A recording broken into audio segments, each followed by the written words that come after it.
Assalomu alaykum. Anglayotganinglar Turma xotirlari mahbus ruhlar. Avtori Abduvali Ayub. Terrorchi qo'y. Noyabr boshlangan kunlarning biri edi. Kamerga Jang familiyalik birini qamab qo'ydi. Uning qo'lidagi ishkal putidagi kishanga bog'langan bo'lib, jazolanganligi chiqib turadi. Badanidan chiqayotgan badbo'y puroqqa yinida turib chidash qiyin edi. Kechlik tamoq vaqtida qarasam, hech kimning kari yo'q. Ichim og'rib, tamoqini yugizib qo'ydim. Ishlatmagan lo'ngamni ho'l qilib, yuzini surtdim. Ish buning bilan tugamadi. Shundan keyin uningga tamoq yegizish, kechda o'rinlarini silish, atiganda askarcha yig'ish tabiiyla mening vazifam bo'lib qoldi. Man bir odamga bo'lsimi yaxshilik qilolganimga, atagandin kechgacha 20 kvadrat metrlik qapasga mahkum bo'lgan kunlarga ozroq bo'lsimi ma'na qo'sha olganimga, bekordan bekorga o'tib ketayotgan hayotda kichikkina bo'lsimi rolim boshqalarga qilchilik foydam bo'lganiga xush edim. Uning siz qiladigan hech ish yo'q. Zerikib aran turatdim. Shanba, yakshanba kuni kirimga qo'shib, uningmi kirini yuydim. Kishan uning o'shqiga petib yara qilayotgan, yara yiringlab purashqa boshlagan edi. Gundupayga deb spirtliq paxta va tingiq oldim va yarasini yerandin pokizlab tangdim. Siqqancha chiqayotgan sap-sariq yerandin ko'nglim ilishib necha ho tutdi.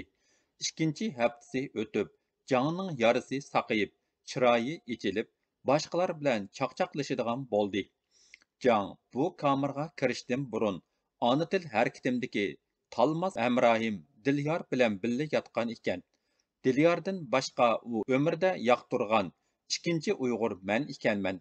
Men Mehmet Sidiq va Dilyorningmi Liodavanga elib kelinganligidan xabardor edim. Uningdan Dilyorning xabarini uqib, texmo qizg'in paranglashib ketdim.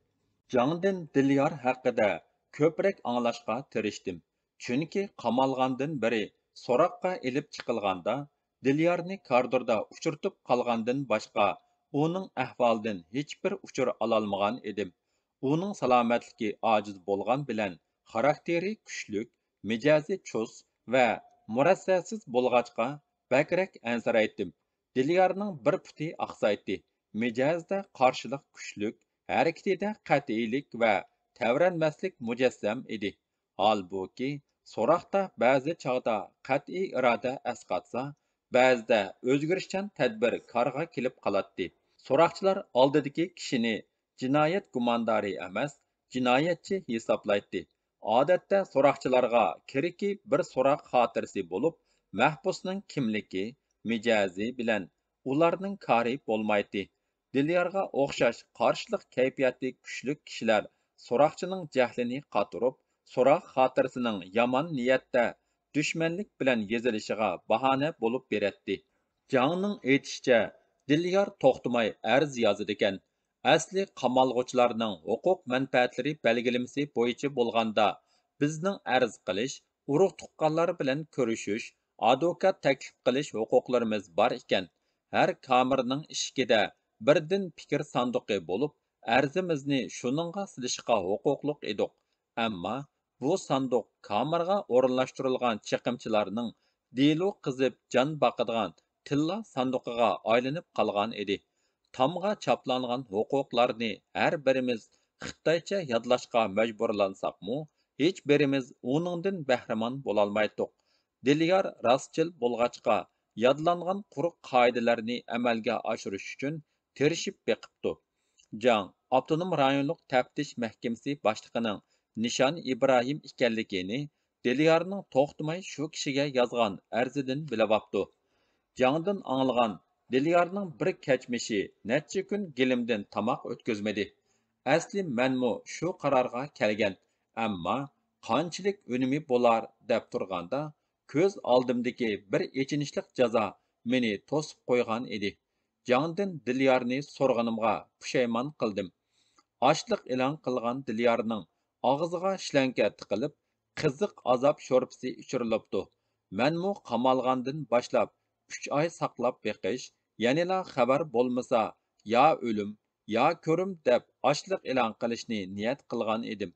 Ammo kamerda ochliq e'lon qilgan bir mahbusning yuqorqidek kechmishiga shohid bo'lib voz kechgan edim.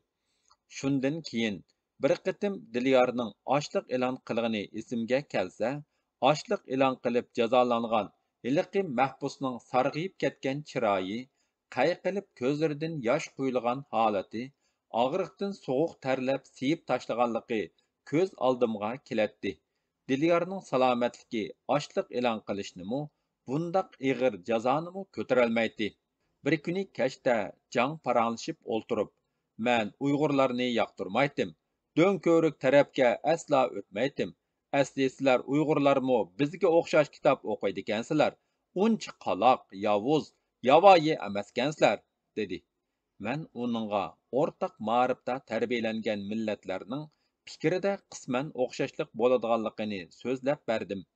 Uyg'urlar bilan Xitoylar garchi ikki xil tilda ma'rif ko'rsimu, lekin Uyg'urcha darslik kitoblar Xitoy tilidan tarjima qilingan bo'lg'achqa, olgan ma'rifni o'xshash deyishga bo'ldiganligini, Uyg'urlar ko'rayotgan televizor, o'qiyotgan xabarlarningmi amaliyotda Xitoychadan tarjima qilingan bo'lg'achqa, ikki millatning dunyoni tushunishimi yaqinlashib qoladiganligini so'zlab berdim. Bu qarshimga misol sifatida 2006 yili Turkiyada turkcha o'rganayotgan chog'larimda yuz bergan bir ishni hikoya qilib berdim. Sinfimizda Shimoliy Afrikadan 4, O'rta Osiyodan 4, bir fransiyalik, bir rus o'quvchi va men bo'lib 11 billa o'qiydiq. Har doim sinfda gruppa munozarasi yoki guruhlashib qiladigan faoliyat bo'lsa, men yolg'iz qolatdim. Chunki 4 afrikalik fransuzcha bilgachga fransiyalik bilan bir bo'ladi. 4 O'rta Osiyolik ruscha so'zlashib, Rusning atrofiga yig'iladi. O'rta Osiyolik bolalar lug'at ishlatsa-mu, turkcha, ruscha lug'at ishlatadi. Tunis, Aljeriya, Liviyadan kelgan o'quvchilarmu arabcha, turkcha emas, fransuzcha, turkcha lug'at ishlatadi. Chunki bir guruhining oliy ma'rifi fransuzcha, yana bir guruhining ruscha edi. Mushularni deb turishimga jang. Afrikaliklar qora tanlik tursa, qandoqsiga fransuzcha so'zlaydi? O'rta Osiyoliklar musulmon tursa, arab so'zlamamdu, deb so'zimni uzib qo'ydi. To'liq sizni chala o'qib askar bo'lgan, armiyadan qaytirish pulini qimorda uttirib tugatib, o'g'rilik qilgan odamga ortiqcha gaplarni tushundirman deb so'zlab ketganligim esimga keldi. Jang meni bilmaydi deb Qashqarda askar bo'lgan hayoti, Qashqarning odatlari, odamlari haqida to'xtamay so'zlaydi. Tangirtog' qamoqxonasiga qamalganda Xitoy mahbus va gundupaylarning Urumchidagilarni o'ziga yaqin ko'radiganligini bayqag'achqa, Liodovon qamoqxonasida urumchilik bo'lib olgan edim. Saxta urumchilik bo'lib olganim chanmasligi uchun uning aytganlariga sukut qilishga to'g'ri keladi. Uning mingsida Qashqarda turish jarayonida yuz bergan voqealar, qismda o'tilgan terrorlikqa doir rasmlik va sinliq darslar mukammal bir tasavvur dunyosini paydo qilgan bo'lib, Uyg'urlar Xitoyning qorong'u tarafiga vakillik qiladi. Xatarli kishilar edi. 2011 yil 30 iyul Qashqar xalq yo'lidagi rastida yuz bergan hujum voqeasiga jang turgan qism avatilgan ekan. Uning aytishicha, ularning qismida soqchi va armiyaga mansub ikki xil kiyim bo'lib, mashq qilganda askar kiyimini kiyib chiqar ekan. Agar biror voqea bo'lib bostirishga chiqqanda soqchi kiyimini kiydigan. Shu kuni ular soqchi kiyimini kiyib chiqibdi. Shu kechasi terrorchilarning Qashqar shahrining sharqidagi Hazrat tarafdagi bir kevezlikda bayqalganligi xabar qilinibdi. Kevezlik qo'rshovga ilinib, yarim kechagacha tirik tutish uchun tashviqot qilinibdi. Tahdid silinibdi. Terrorchilar kevezlikdan chiqmagandan keyin tong otganda qo'mondan etishga buyruq qilibdi. Kevezlik biror soatdek o'qqa tutilgandan keyin askarlar kevezlikka ichkirlab kirsa, uch qo'y qonga milinib yotgan. Jangning gapi bu yerga kelganda huzurlanib qaqoqlab kulib ketdim. Bu kulgida o'ch ilish, puxadan chiqish, yengish va mazoq qilishning xushalliqi bor edi. Shu chaqqicha qamoqda unchalik qinib kulganimni hozirgacha esleyolmayman. Man xushalliqdan, g'albadan kulatdim. Chunki qurolliqlarning odamni otdim deb yengilganligi manga bayram edi. Afsus, shu qurolning qudrati bir qism Uyg'urni qo'rqitib, qaddini puksa, yana bir bo'lak Uyg'urni qurolga mastona qilmoqda edi. Qurolliqlarning qonxo'rligi sababli qo'ydek yavash, suvdek rayish Uyg'urlarning ko'ziga qon quyilmoqda edi.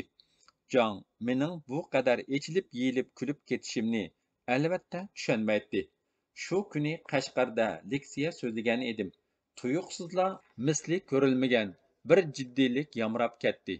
Rasta ko'chasining qonga bo'yalganligi, do'konchi Xitoylarning namoyish qilib Uyg'urlarga qarshi shuar tovlaganligi, shaharda qatnash to'xtab, saqchi va askarlarning Bronviklar bilan kuch ko'rsatganligi, Nazarbog'dagi bir qabristonlikdan shu voqeaga qatnashgan bir Uyg'ur balaning o'liki tepilganligi, bularning hammasi shu ish yuz bergan oqshimi anglagan xabarlarimiz edi.